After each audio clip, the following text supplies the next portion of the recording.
कुछ दिन पहले एक परिचित के घर गया था। जिस वक्त घर में बैठा था, उसकी मेड घर की सफाई कर रही थी।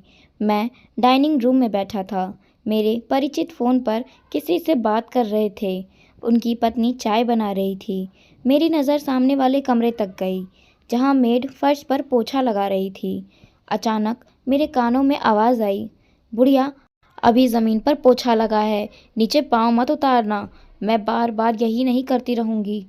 मैंने अपने परिचित से पूछा, माँ कमरे में है क्या? हाँ। जब तक चाय बन रही है मैं माँ से मिल लेता हूँ। हाँ हाँ, लेकिन रुकिए, अभी अभी शायद पोछा लगा है, सूख जाए फिर जाइएगा। क्यों? गीला है तो मेड दोबारा लगाएगी? नहीं लगाएगी तो थोड़े निशान रह जाएंगे फर्श पर, क्या फ़र्क पड़ेगा? परिचित थोड़ा हैरान हुए, भैया ऐसा क्यों कह रहे हैं? तब तक मैं कमरे में चला गया था। गीले फर्श पर पाँव के खूब निशान उखेरता हुआ मैं माँ के पास गया। मैंने उनके पाँव छुए और फिर उनसे कहा कि चलिए आप भी ड्राइंग रूम में, वहाँ पे सब साथ बैठकर चाय पीते हैं। चाय बन रही है, भाभी रसोई में चाय बना रही है। मैं इतना ही कहा था, माँ एकदम घबरा गई। अरे नहीं, अभी फर्श पर पाँव नहीं रखना है, फर्श गीला है ना, मेरे पाँव के निशान पड़ जाएंगे। पाँव के निशान पड़ जाएंगे?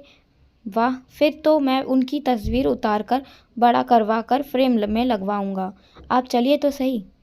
पर माँ बिस्तर से नीचे नहीं उतर रही थी। उन्होंने कहा, तुम चाय पी लो बेटा। तब तक मेरे परिचित भी माँ के कमरे तक आ गए थे। उन्होंने मुझसे कहा कि मैं माँ सुबह सुबह चाय पी चुकी हैं, आप आइए भैया। नहीं, माँ के साथ मैं यहीं कमरे में चाय लूँगा। चमकते हुए लाइट्स पर जूते के निशान बयां कर रहे थे कि मैंने जानबूझकर कुछ निशान छोड़े हैं। वो समझ नहीं पा रहे थे कि आखिर मैंने ऐसा क्यों किया। उन्होंने मुझसे तो कुछ नहीं कहा, लेकिन मेड को उन्होंने आवाज़ दी, बबीता ज़रा इधर आना। इधर भैया के पाँव के निशान पड़ गए हैं, उन्हें साफ़ कर देना। बबीता ने गीला पोछा फर्श पर लगाया। जैसे ही फर्श की दोबारा सफाई हुई, मैं फिर खड़ा होकर उस पर चल पड़ा। दोबारा निशान पड़ गए। अब बबीता हैरान थी। मेरे परिचित भी, अब तक उनकी पत्नी भी कमरे में आ चुकी थी। उन्होंने कहा, भैया आइए, चाय रखी है। मैंने परिचित की पत्नी से कहा कि बुढ़िया के लिए चाय यहीं दे दीजिए। मेरे परिचित ने भी मेरी ओर देखा।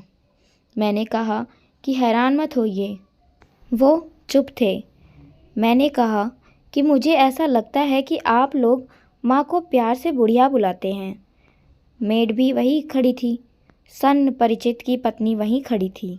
परिचित ने पूछा, क्या हुआ भैया? हुआ कुछ नहीं, मैंने खुद सुना है कि आपकी बबीता माँ को बुढ़िया कहकर बुला रही थी। उसने माँ को बिस्तर से उतरने से धमकाया भी था।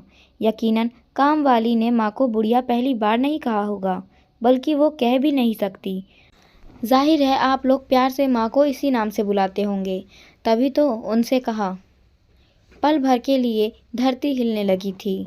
गीले फर्श पर हजारों निशान उभर आए थे। मेरे परिचित के छोटे छोटे पाँव के निशान वहाँ उभरे हुए हैं। बच्चा भाग रहा है, माँ खेल रही है बच्चे के साथ साथ। एक निशान, दो निशान, निशान ही निशान। माँ खुश हो रही है बेटे के पाँव देखकर, कह रही है, देखो तो इसके पाँव के निशान। बेटा इधर से उधर दौड़ रहा था, दौड़ता जा रहा था पूरे घर में। बुढ़िया रो रही थी। बहू की आंखें झुकी हुई थी। बबीता चुप थी। भैया गलती हो गई, अब नहीं होगा ऐसा। भैया बहुत बड़ी भूल हो गई थी मेरे परिचित अपनी आंखें पोंछ रहे थे। मैं चल पड़ा। सिर्फ इतना ही कह रहा हूँ कि आंखें ही पोंछनी चाहिए, उस फर्श को तो चूम लेना चाहिए जहाँ माँ के पाँव के निशान पड़े हों। आज शायद हम लोग ज़्यादा पढ़ लिख कर, थोड़ा ज़्यादा कमा कर, अपने आप को बेहद प्रगतिशील और उन्नत समझकर अपने बुज़ुर्ग माता पिता को अपने सो कॉल्ड स्टेटस के लायक नहीं समझते। जब बच्चे छोटे होते हैं तब वो तो माँ बाप को बेइज्जती या बोझ महसूस नहीं होते, परंतु जब उन्हीं बच्चों को पढ़ा लिखा कर माँ बाप काबिल बना देते हैं तो वह काबिल बच्चे उन्हें अनपढ़, जाहिल और बेअबद समझना शुरू कर देते हैं। माँ बाप की कीमत जाननी है तो एक बार अनाथालय का चक्कर लगाना। माँ बाप है तो दुनिया है, वरना तो सूनापन जिंदगी में वैसे ही बहुत है।